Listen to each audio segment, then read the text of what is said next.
So I'm going to go ahead and call the meeting to order at 5:06 p.m.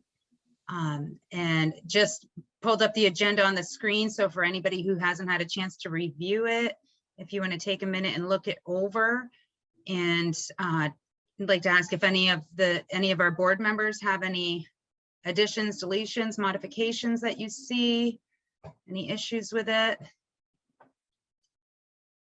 And if not, then I'm going to open it up to the public. If there's anything that the public sees that's not on the agenda, then if you could let us know so we can get that on our future agenda, that would be great. And I will ask you if you do have a comment to unmute because I can't see everybody with the screen shared.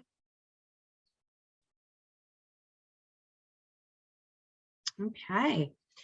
So I'm going to move us right along to the next piece, which is the review of our mission. So the mission of the Police Advisory Board is to offer advice to the St. Albans Police Department for the successful implementation of 21st century policing strategies and to assist the police department in following the established roadmap as amended by the City Council. So the next order of business is the approval of the meeting minutes, which I sent out in the emailed packets. That we might have to wait for our quorum. Exactly. Yeah. Which is okay. We should have at least another member within the next 3 minutes. Chris did say it would be about 10 after for her to get on.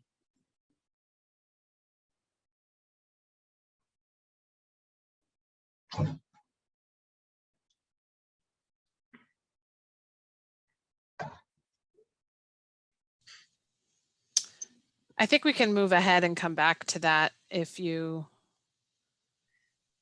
Let's go ahead just to get some more. Yeah, let's try to push through a little bit. So looking at the key areas of focus, we've been focusing on 4 areas. And the first one is hiring. It's not as much of a hot topic this meeting as it was the last meeting because there was a slew of interviews that were done prior to the last Police Advisory Board meeting. And we did have a board member who was present during those interviews. So that was definitely helpful to learn more about how the hiring process works, what's involved in it. And then she was also able to give some feedback. And then the only update we've gotten is that they're still going through the candidates. There was one that had been eliminated. It just wasn't a good fit, but there's more that they're going through. So there's not really a lot. There's Winnie coming in now.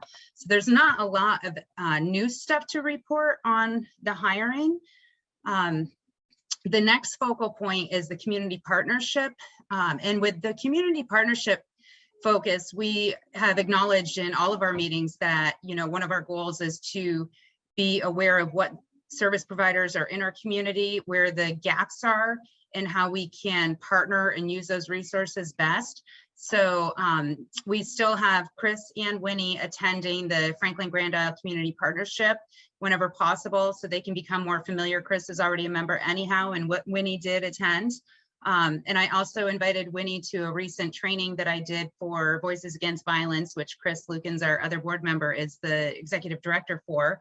And I did a harm reduction pack training. Winnie attended, which was wonderful, and just identifying more areas of needs within the community. So that is what I just want to see now. I can see Winnie. And Winnie, if you want to share anything, feel free to unmute and speak out because I can't see everyone, but we're just kind of buzzing through. What I'd love to do, if the rest of the board agrees, is just to hop back to the approval of the meeting minutes.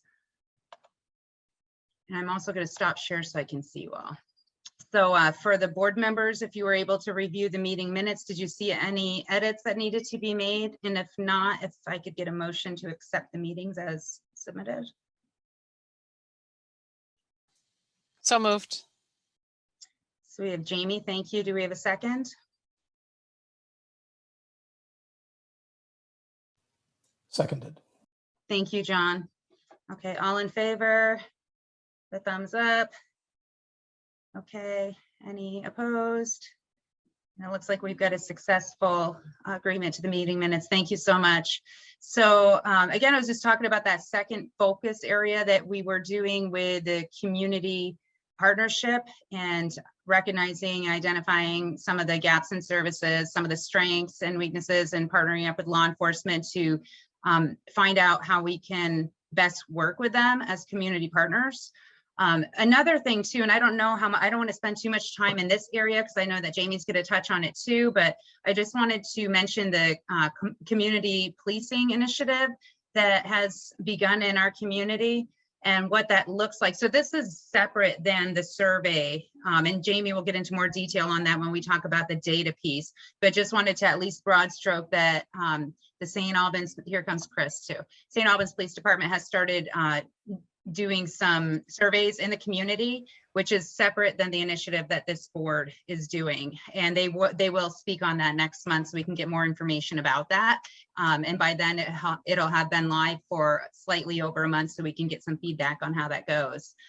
So for the area of the community partnership, there, another thing that we wanted to talk about was the St. Albans Police Department, the response to the George Floyd, and the way that, you know, Jamie and I both shared a little bit of discomfort in the delay of a response happening and voiced that. And that being said, when the response did come out, it was nicely done. And I don't know, Jamie, if you want to add a little bit to that as well. Yeah, I'll be transparent and say I happened to see it in a St. Albans Messenger article. So it wasn't just the absence of a comment, and and sometimes your ring goes off when you don't want it to. I saw it in the context of the St. Albans Messenger article, and it wasn't even that there was the absence of the comment, but that there was clearly a comment from another law enforcement official in our area, and no comment. And I'll let you know when the Chiefs Association releases a comment from Chief Lamoth, who we shared this feedback with. So we're not saying anything here that wasn't shared directly with him or with the city manager, but it made me uncomfortable on a number of levels, not the least of which was from my perspective and what I thought might be the perspective of members of our community, that the absence of comment and the way that it was stated really indicated a support for the person who was ultimately convicted of a crime, and not necessarily support of the opposite, which I believed to be true from my core, that our head of the police department did not support the person who was convicted of the crime in this case. So it really hit me. It hit me very hard that was how it was portrayed in the media. And I'm not saying that the media did something wrong. I think that's how it was played out. So I will say, much to his credit, the comment that was released, I do think was well written and is more in alignment with what I believe to be true in my position on this board. And I don't know how other board members feel, and hopefully others will feel comfortable sharing, because I think this is an important one for us as a board, that our role should be to hold city leadership and the chief accountable when these types of things come up, and they're not hitting our community in a way that is in alignment with all of the work that we're doing on our 21st century policing plan and all the improvements that we're trying to make. So I'm feeling like I wanted to share that transparency of my story in that front, and have it end on the note that I felt that the city and the chief responded well, and hopefully we'll continue to have that success, but that I encourage all of us to speak up quickly and immediately when we see those things happen that make us uncomfortable. And then we need to talk about it in this venue as well. But I'll leave that out there for other folks to add their thoughts on. I know we're trying to be mindful of time, but that I think was important enough, Melinda, as you and I talked about, that we should spend a minute and talk through that as a board. I have not seen that response. Was it in the paper? I think it was on the website. Yeah, it was on the website. I can try to find it too. I can find it. I missed it. I think I saw the article, but I didn't see the statement. And I will look it up.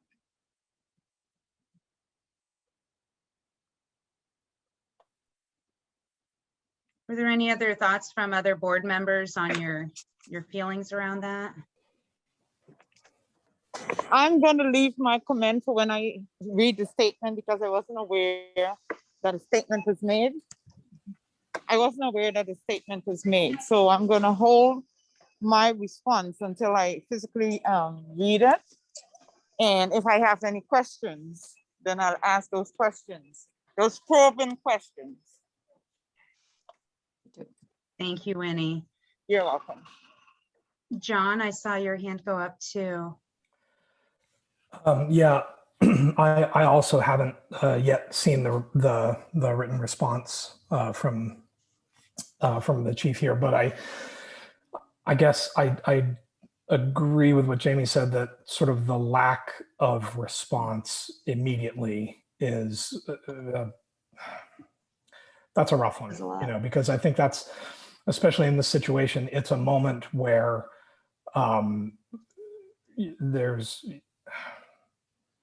it's just a moment to show one's morality, I think, and that I think a faster, more definitive response would have spoken volumes. Again, I haven't read the response that was there, but unfortunately, I think that the lack of an immediate response also says something. Right. Whether or not that's the intent, I can't say, but yeah. I'm going to actually paste the response in the chat here. It's going to be lengthy. And yeah, so I guess just to kind of echo what you just said, John, that was also my feeling. And I was very transparent about it, that I know as a police advisory board member and also as a community member and a community partner of St. Albans Police Department in a number of areas, even though there was a part of me that knew that there were missing pieces that could probably be easily explained on why there was a delay or no response, there was part of me that knew that there may need to be some guidance. And that being said, there was the other part of me that felt like this wasn't a surprise. Everybody knew this day was coming. Everybody knew. I mean, I shouldn't say everyone, that's my assumption, but I don't know anybody in my personal or professional life that wasn't anticipating seeing the outcome of that case. And the fact that there wasn't something prepared in a timely manner also felt very uncomfortable, because the message that I would get as a person who doesn't know a little bit more than the average public is that there's a lack of caring. So I was, appreciative of the opportunity to voice that, and Jamie and I both did directly. And to, again, with the response here, and it's fairly lengthy, and I see that it got cut off at the end, but the response that ended up being provided, I thought was beautifully written. It was wonderful. So it was just more so the frustration of the timing of it, the lack of preparedness. And I do think that it was definitely noted. I do think it will, as folks read it, there's certainly opportunity. And I think the police and the chief and the city are open to that feedback. So hopefully you will all take that time and provide it, because I think it's an important one. And I know, the timing of it, just and really clearly stating that at the end of the day, the people in our community need to feel like they're not going to commit a petty crime and be killed as a result of it, which is what we know the story happened. However you want to play it out, that is what happened to Mr. Floyd. So I think the lack of a statement, I went as so far as to say, was sending the opposite statement. And whether you agree or disagree with everything that's written in here, and I think it's important to send that feedback, I do feel like the intent here is a positive one, that we're going to continue to work as a community to prevent just that from happening here in St. Albans, Vermont, and hopefully in Franklin County as well. But that was the messaging that was delivered, and this group should know, not so that this is so one-sided, that they were very responsive to it, chief and city manager. I want to bring something to your attention that, yes, I read it. But let me show you a highlight of something that I'm in Burlington right now because I'm part of the protest tonight. that's happening 6 o'clock at Battery Park, and I'm one of the speakers. And so I'm buying water for, as usual, to carry to people or whatever. But do you know that Vermont still have chokehold, that if a cop feels threatened, he could choke? He could choke the person. Are you guys aware of that? Hello? So I'm aware of policies being reviewed about that. I'm not aware of what's been approved or edited across the state as of yet. Yes, but the chokehold is still in process, is still legal in the state of Vermont. And so right now we're writing letters to the senators as well as to the governor to have an amendment to that. That should be eliminated, period. Because if you're so scared being a cop, or you're so scared of a person that doesn't look and sound like you, maybe you shouldn't be a cop. It shouldn't be a paycheck and retirement. Winnie, I think we can go back and look at SAPD's policy. I can't remember if we looked at it last month or the month before, but that does talk about the use of force, and we can certainly look and see at least what our local policy says about that, and submit revisions or submit suggestions for revisions if chokehold is listed in there. I don't know off the top of my head, but I think it's worth us looking and maybe following up at the next meeting. Thank you. That's the reason why I brought it up. Thank you for bringing it up. I'm going to resend it to everybody too, so we can look more specifically for that language and that topic. Yep, chokehold is still legal. So as for us, that is scary. Because in the Burlington area, there's quite a bit of stuff that is happening. But again, you can't talk about Burlington, we're talking about St. Albans. And my thing is that I hope that what's happening here won't end up happening there. That is my biggest thing, because if what is happening here end up happening there, it's going to be dangerous for the few of us that's already scared.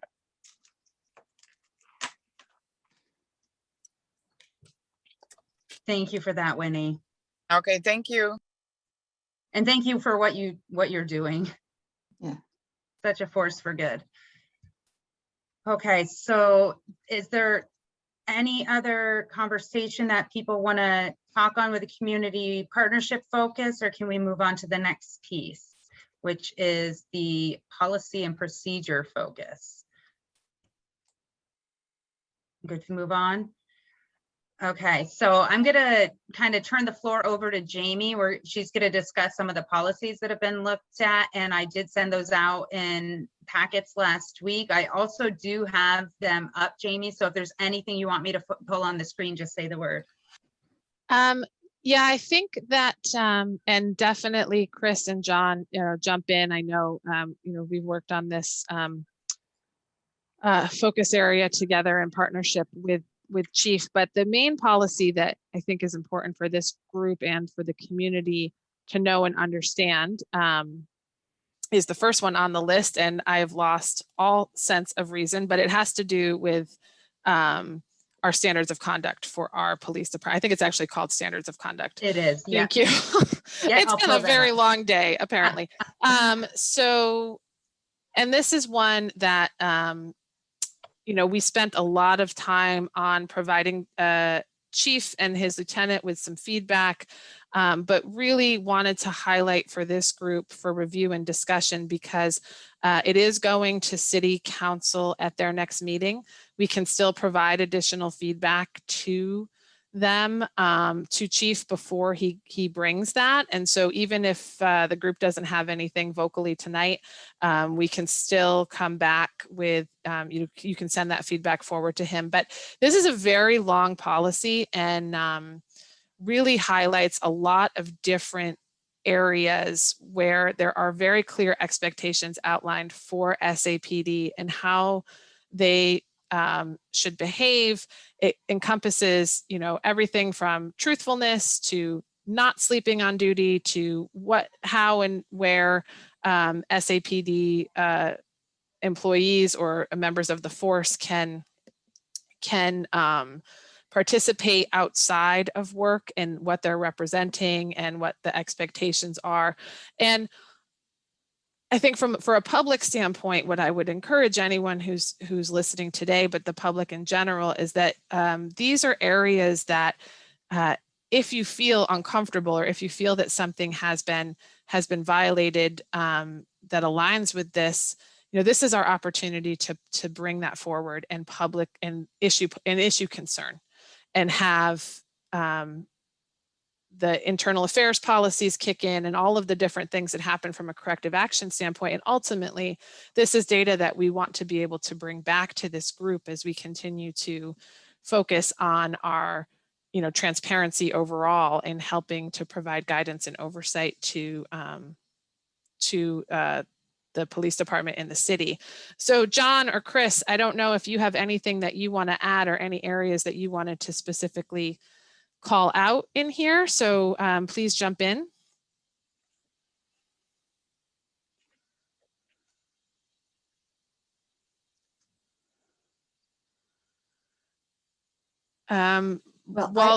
Oh, go ahead, Chris. I was just saying, I don't, as I was late to that meeting, and I didn't read the policy because I didn't think I had it. So being transparent and saying I wasn't a very good committee member about this. So I don't have any comments right now on this.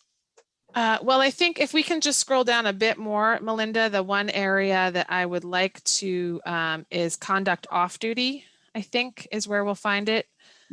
And it talks about their police officers' participation in certain things, and it includes social media presence, and those types of things. Political protests, political events, political activity. In general, I think some of this is on duty stuff still, but what struck me, I think in particular, thank you, was really talking through some of the social media components of things, and really the expectation that if members of the police department are going to participate in a way in social media that reflects badly on SAPD, that erodes trust, anything that could reflect badly on the department or be construed in a way as one-sided or inappropriate, that is something as members of the community, if we see that, we should all feel empowered to speak up. And this policy really codifies what Chief's approach has already been, and puts it in writing in a way that really allows us to be able to speak up to it. The social media, I think, was back at the top, so I apologize. That's my fault, Melinda. But you do all have this, so board members, please, take some additional look and provide some additional feedback. But certainly, if anyone did have a chance to look at it and wants to provide some, here we go. Yeah, wants to provide some feedback around this, please go ahead and do so. And I guess just to piggyback on that too, is, the more feedback that we can get at this stage in the game, the better. So, and those are the documents that I had emailed on Friday. So, it's never too late to even just send an email or a phone call before it goes to City Council if there's any suggestions. All right, Jamie, do you know, are we going to be looking at their social media policy specifically? That's a great question. I don't know that they have one at this point. They refer to it.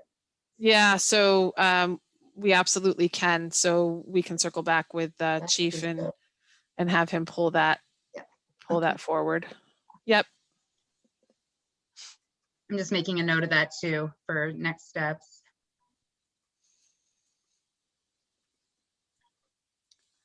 Okay.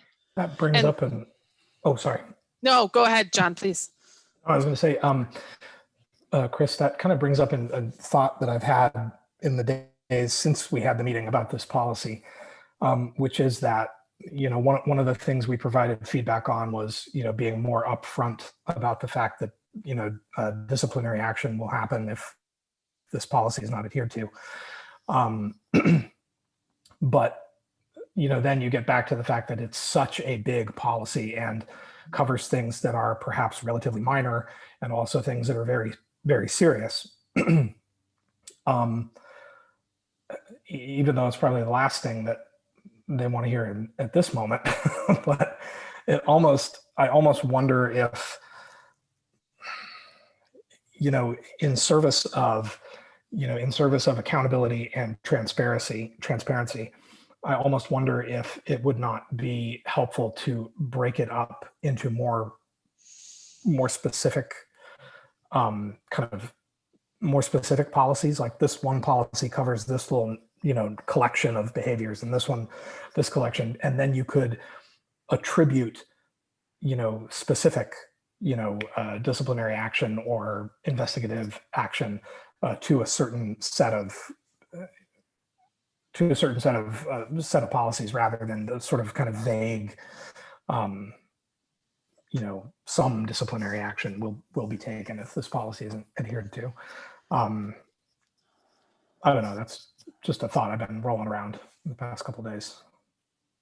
I think we may have touched on that a little bit, and I think we can certainly follow up with Chief. My understanding is that the IA policy that we looked at would be triggered for 100% of these. So how it fits into that, to your point, may be able to be sussed out a little bit more. But my understanding is that, some of it inside each one of these categories, there could be a different level of egregiousness. And I think that's a sword that cuts both ways, right? Because on the one hand, our belief is that perhaps we might go too soft on some things. In other cases, they may want to go harder. And if you have it really spelled out, you might miss that opportunity to perhaps dismiss someone who just needs to be dismissed, even though it might not be the most egregious of things. So I think that's probably something, as we start to see data from this, or as we start to understand, how these complaints, when they come in on each of these fronts, are being managed, that we should suss out over time. The flip side, they don't have this really in place right now, right? So I feel like this is, perfect. We can't let perfect be the enemy of good.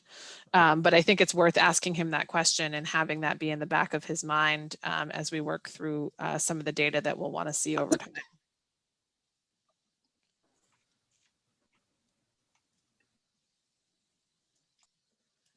And I know there's quite a few policies on the list. And so this was the one that seemed like the most important one for us to look at, because this is the one that really sets the stage for what expectations can be for the police department. So please, if you haven't looked at it, please do take a minute and do that. And if you want to send me your individual feedback, I'm happy to corral it all and send it to Chief in a single bunch, so that way we don't miss anything.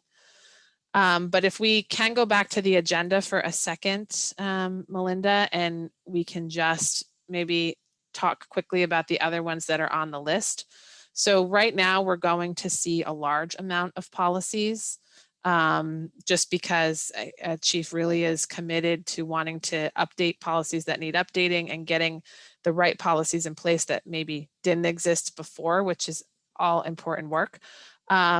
And then it'll start to slow down. And then I think our work from a policy and procedure standpoint will be to identify if we see a trend in something, if we're looking at data or a community concern comes forward, we need to ask, is there a policy against this, or is there a policy or procedure that addresses this? And if there's not, then we can ask Chief to draft one and provide our feedback on that, or update something if we find the policy to be lacking.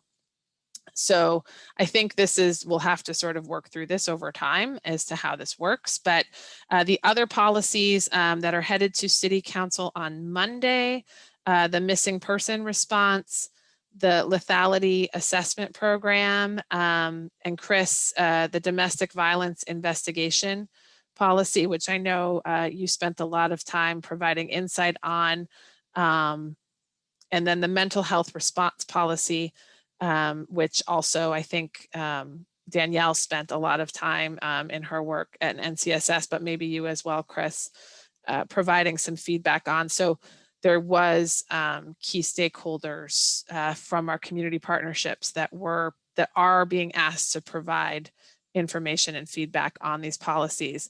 And I don't know, John or Chris, if you have anything you want to add that's pertinent to any of those 4 policies that we should talk about as a whole group tonight.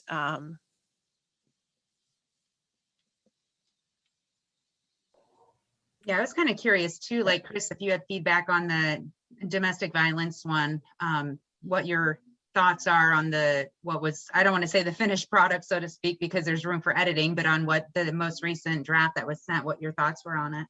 Yeah, what we looked at is a policy that wasn't that old. I think it was looked over and edited just a couple years ago between Sean Bourgeois, detective who works a lot with our program. And the lethality assessment policy goes hand in hand with the domestic violence policy because they're both about domestic violence. The lethality assessment is the risk assessment that is done on the scene at domestic violence situations. And so that policy I worked on, and it's only like 2 years old. So we worked on that, Sean and I worked on that a lot. So we really didn't have to update that so much. But I think the other one, the domestic violence policy, was really a matter of just some language changes to update it. But everything, I think was pretty well on point. Awesome, thank you. And John, did you have any thoughts or feedback on those policies? Yeah, and in my typical fashion, I'm gonna take us just a touch off the rails. Sorry. As we read through the policies, I think as it functions now, I think the policies make sense. But as we've been talking about these things, there's a bit of a disconnect that I'm noticing, and I think that as a group, we may want to try and address this in some way, if people agree with it. Chief Lamont has been really upfront about how he values their embedded crisis worker. I think I got the name of that position correct for the first time ever. And how he wishes that person could be, more available, more utilized. We talk about the mental health crisis responses that happen in the middle of the night when that person's not on duty. So I'm hearing a willingness to use that position more, to utilize that position more. And when the subject of maybe get another one or more come up, he was saying that they had tried something, they had put it out there and they didn't get any applicants. But I really think that that is an area and potentially a moment that we might want to pay a little more attention to. Try to develop some kind of outreach to get more mental health professionals working with the police department to make that response more effective and safer. I don't know what everyone thinks about that, but that's I realized as we discuss the policies, that may not be the time to discuss a change like that, but they are related. So I, bring it up now. I completely agree, John. And I think one of the other issues that comes up is a resource issue. Having, a mental health worker, crisis worker available more often. I know the chief has said that, if we had the money, we would do that. So I think that's something to look at, a redistribution of resources. Yeah, we need exactly. to talk about down the road. Because I bet, yeah, definitely. And that may be something that we as a group, need to go to city council with, right? That this is a recurring theme across all of our areas of focus. And it's something that as a city, you need to look at and begin investing in, because it's that important to the success of our community, to the safety of our community, and to the success of our 21st century police campaign. And I would agree with you, John. I think it comes up pretty much in every area or discussion that we have, be it a policy, be it data, community partnerships, or, you know, even to a degree hiring, although on the fringes of that for sure, but it definitely comes up. Yeah, and this is actually something that has surfaced in this community years ago, like identifying the need for those crisis workers to be embedded with all of law enforcement organizations, quite honestly. And I know that our county was the first one to have those 2 embedded workers, one with St. Albans Police Department and one with Vermont State Police. And now the state as a whole is moving more in that direction, recognizing the need for it, because it was a pilot in the beginning, but that has been a need that has been identified for years. And especially now with the year that we're living in, it's more critical than ever to have that appropriate resource available when needed on site at all hours. So I couldn't agree more, John. I feel like of all of the different goals and initiatives that we might have, I'll just be very transparent. For me, that's been on the top of the list way before there was ever the thought of a police advisory board. And I think it would be an amazing, it's a big undertaking, but I also think it would be an amazing benefit to our community to have the appropriate embedded crisis workers available 24/7, because many of those calls come at 3 a.m. and there's not a resource available. And when they get a return call at 8 or 9 or 10 the next morning, that there's a lot of windows that have shut for best care. And when we go back, I think it was Angie several meetings ago, you know, that she asked us as a committee to really look at how we can limit the number of interactions, or, you know, particularly negative interactions, but certainly limit the number of interactions that police are having. And while this person is embedded, and I understand that police would still need to respond, having them be involved could easily limit, I think, the number of some of the resistance data that we're seeing, right? Because the right person is there having the right conversation with the individual at the right time. And that should be a huge part of our work. It has to be a huge part of our work. So, and I think it ties into all of our areas of focus. We just have to maybe pull it together and really think of how we would propose this to city council or to whomever we need to start to see movement on it.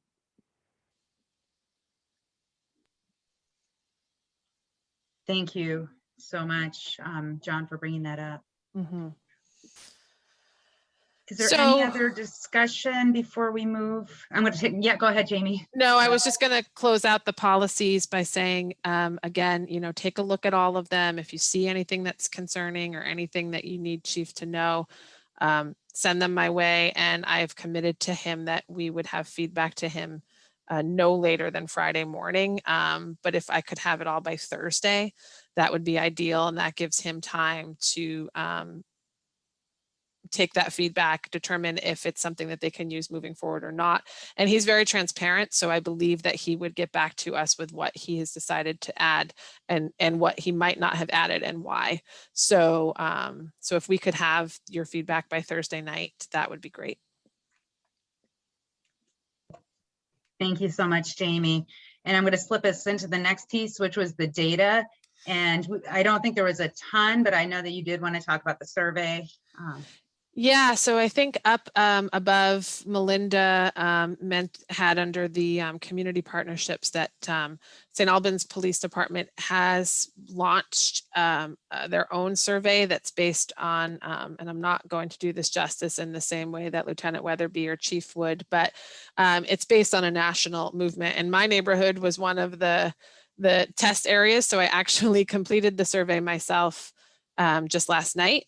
And it really does ask some good questions and is open for honest feedback. I will be transparent again and say that I voiced a concern that, you know, we have heard, back to my earlier statement before, we're trying to limit the number of interactions. We're just off of a national case, and people have some real fears when it comes to law enforcement. So was that really the right time to just have a police officer knock on somebody's door out of the blue on a random Tuesday night without having publicly announced that that was happening? And so my hope moving forward is, as we make those decisions, you know, we'll be able to have that public discourse, not because I necessarily disagreed that the survey and how they were going to release it was inappropriate, but that it would have been ideal as a group to have had that discussion publicly and maybe even support and or help get the word out that it was happening. So I think it's just a test pilot, a test right now to see the responses they get. And then they will determine whether or not they want to release it more broadly throughout the city, throughout the different communities. And I am recommending that we advise them to, you know, launch, announce when they're going to go to what neighborhoods they're going to go to next, so that people have a heads up. But in addition to that, it's also really important that there's some independent survey information gathered. And while some of the questions on the survey that they have launched run in parallel with the social media based survey that we're going to launch as the advisory board, they're not all the same. And certainly the big question that we have on ours that they don't have is, you know, do you trust SAPD, and would you call them in an emergency? Why or why not? And so I think there's an opportunity for actually us to marry up some of the data and compare it and see, you know, if people answered our survey in a different way than they might have answered the PD survey, or to see if there's alignment, and that might be an opportunity to drive our focus. So our social media one, I ran into some trouble with the Survey Monkey. I don't know what I did, but it doesn't want to let me back into my account. So I'm going to figure that out. And as soon as I do, I will launch it to this group to look at. And then if everybody is comfortable with everything that's on there, then we can all launch it through our own social media presences and pages, and we can ask the city to do the same. But we kind of wanted to keep it independent so that it felt that this was separate from the SAPD survey, and that we're independently gathering our own data to make sure that we're hearing all voices and opinions in our city. So once we have that back, then we'll have some data to really start looking into, and we'll be able to start figuring out exactly what data we want Chief to pull for us. We have a large amount of data that he can get for us, but where do we want to spend time and focus as a committee drilling into that data with him? So that will be our work between now and the next meeting. Thank you, Jamie. And were there any comments on that? I just want to be mindful of the time, that it is 5:49. The goal is to end at 5:50, and we have 10 minutes of grace period before we have a hard stop at 6.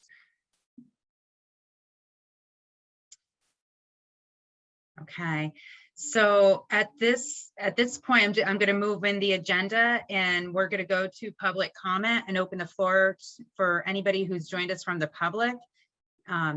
Take approximately 2 minutes if you have any thoughts you want to share, any feedback. And as I hopefully see people either raise their hand or unmute or whatnot, I just want to remind everyone also of the Police Advisory Board email address that you can send feedback to. I'm going to publicly thank Zach for being such an amazing rock star in this community with the feedback, the information, his knowledge that he sends. Just such an amazing force for good in this community. So do we have anybody from the public who, oh, and there's Zach's hand. It's all yours, Zach. And then Ryer after Zach. Yeah, I'm gonna try to be as brief as possible to allow time. So I have 2 minutes. I just want to speak quickly on the Floyd statement. I recall a time, and I'm sure someone, we can find an article for this. Lamothe said he was going to issue a statement in line with or alongside the Vermont Chief of Police Association statement. That's what I recall, and I'll let you correct me on that. The Vermont Chief of Police Association did release their statement on April 21st. I'm not sure if Lamothe's statement that's on the website, SAPD or stalbansvt.com/police, that's posted in there came before or after that. But I just want to call attention to members of the committee, the interesting difference between the two. And I'm gonna copy the Chief of Police Association statement in there for you to compare it to Lamothe's. And I just wanted to identify that there was a lack of, I guess, there's a lack of mention of Derek Chauvin specifically in Chief Lamothe's statement that I thought was interesting, and I'll let you, you know, I'll let you make your own conclusions on why that might be. But I thought it was an interesting omission that deserves some thought and examination. Secondly, I thought it was. I thought it was. I feel like I feel a little bit like I'm living on a different planet here, reading the statement, because the statement about George Floyd's death, categorizing it as a death, we have a murder conviction charge now. That is not present in SAPD's statement. And it really, just to be brief about it, seems to want to get as far away and move as quickly as possible past this without any admission or recognition of the role that law enforcement had to play in, George Floyd's murder. So I just thought that was worthy of discussion, consideration for you guys. Um, and I might add, just personally, I was interested in a statement Lamothe made about, or was asked to make about some white supremacist stickers we've had going up in the city. And when asked to talk about it, he's like, simply said, and it's in the SA Messenger, I don't condone it, which was a really simple, short statement for something that's kind of terrifying for, BIPOC communities and just the community at large. So I thought that was interesting. Maybe it paints a picture, maybe it doesn't. Secondly, the crisis worker program. I hear a lot about this person, and I think it's critical we have crisis workers on the squad. In Georgia, a man just attempted to commit suicide. I am not sure he's still alive. This was a number of weeks ago, if not last week. Police officers and EMS were on the scene, but no crisis workers were present as listed in the article. And I'm going to drop that into the chat as well for others. So demonstrating the importance of the presence of crisis workers, I think there wasn't a presence in this case, and I think it could have made a difference. I hope it could have. So that's just that. Next, I'd love to know what we know about their current utilization of the crisis worker. I haven't seen any data, and I'm a member of the public. Maybe it's not available to me, but if it's available to you, I would encourage you to look at that, how often they're being used and involved. To the point of using a crisis worker in more cases, heck yeah. The 2019 call logs I've shared before show that there's a great need for wellness checks and things like that. So the proof is in the pudding. And as far as money goes, with the American Rescue Act or whatnot, there's a ton of federal money that's going to be pumped into the city in the next few years. So as far as investigating whether that money can be used for crisis workers in this case, I think there's a case that this is possible. And so the argument that they don't have money for it, at least for a pilot program or a test program, I think kind of falls flat. Last, the police survey. I thought it was really inappropriate that the police did this survey. I mean, surveying the community, picking communities that they want to pick and picking individuals that they want to pick and administering it themselves when we have a postal service, I thought was really weird. And when I heard about it at the town police advisory board meeting, I was kind of shocked, to be honest. So I'm glad it was mentioned in the meeting. As far as surveys go, Corey Parent had a good point that while online surveys are great and accessible, getting those to people who actually live through a mail program or a direct mail program is preferable. Either bulletin boards or whatnot around the city, because you're reaching people who actually live here and you're getting real responses from real residents. So I chatted with City Hall, and for $500 you can mail a postcard, maybe even less than $500. You can mail a postcard to every house in the city. I think a URL to the Survey Monkey link would be great on that, as well as a town phone number to leave a voicemail. With Google Voice, you can get a free unlimited voicemail inbox. It's great. And Chief Lamont mentioned in his talking about the survey that the police administered about themselves, which is, you know, independence and all that. Thank you for bringing that up, Jamie. You know, I looked at the Obama White House policy, you know, community policing thing, which is what he referenced, and it was very clear in the recommendations for what to do that administration of the survey should be done by the municipality or and not by law enforcement. And these two things are broken out. These two recommendations are broken out in two very distinct groups, so they're very separate. So, you know, if it was the intent to do or administer a policy in line with the Obama White House's guidelines, they weren't followed. So I thought that was just kind of interesting. It's a lot. That's all I'll say. Thanks so much for listening. Thank you, Zach. I appreciate it. And I have copied and pasted all of the links that Zach put in the chat. I'll email that to the board in its entirety. Thank you, so Zach. much. And then Ryer, your hand's up next. If you want to unmute yourself. Perfect. Thank you. Thank you. I just wanted to thank Zach for saying all that. I also wanted to speak to the idea that Chief Lamont not saying anything, saying no comment after the conviction of a police officer for murder is saying more than he ever could have. And that's something I really want this board to take to heart. Like, that's a statement in itself, no comment. And he's had issues in the past, as Zach pointed out, condemning white supremacy. It's not something we condone. That's the weakest statement you could say. That's something that, you know, that's the weakest statement you could make regarding white supremacy, not something we condone.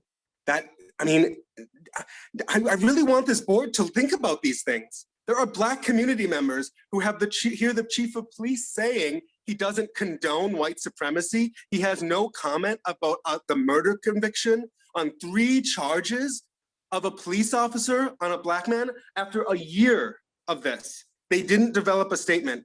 And then he had no comment. Maybe he wasn't ready for it. I don't know. It was going on for a while. But if he didn't have a statement, then fine.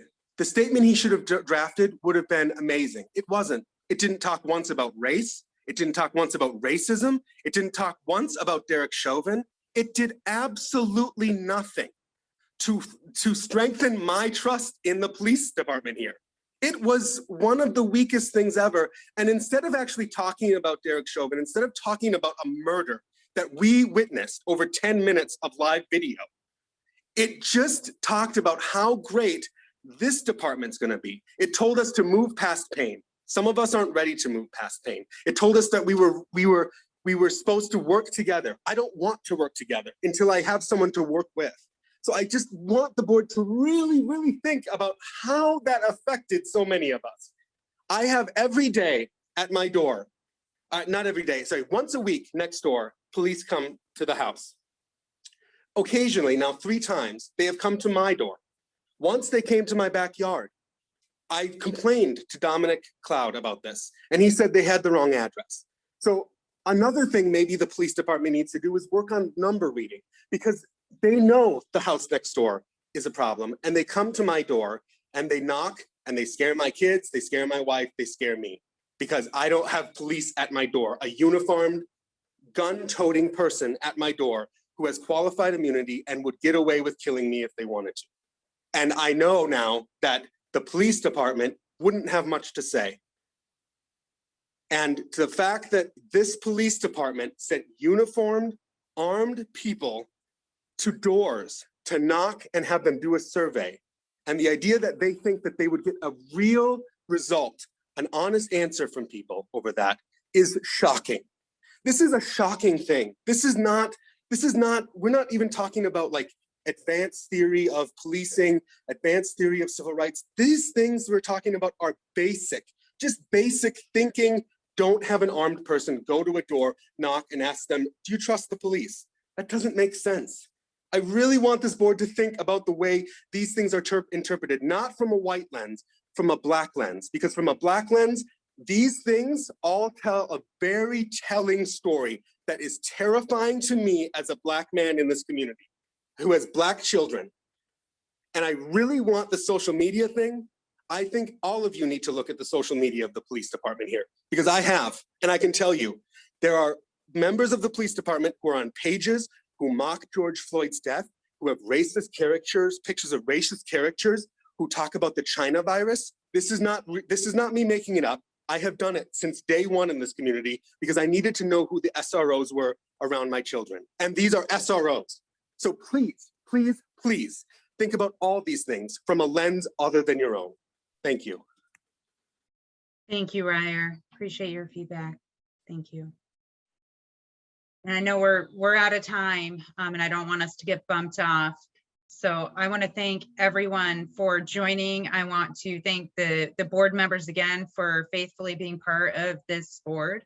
I want to thank the public who attended. I want to thank Ryer and Zach for sharing with us and for the resources that have been shared. And we will have our next police advisory board meeting on, as you see, we've changed it. So it's the 4th Tuesday of each month at 5 o'clock to 5:50, not going any later than 6 o'clock. So the next board meeting is on June 22nd. So that's Tuesday, June 22nd, the 4th Tuesday of the month. Thank you so much. Absolutely, Jamie. I saw your comment too. Absolutely. I thank you all so much for attending, and we will see you next month, but please make use of the contact information you have for the Police Advisory Board as a whole, and board members, let's stay in close contact. Thank you.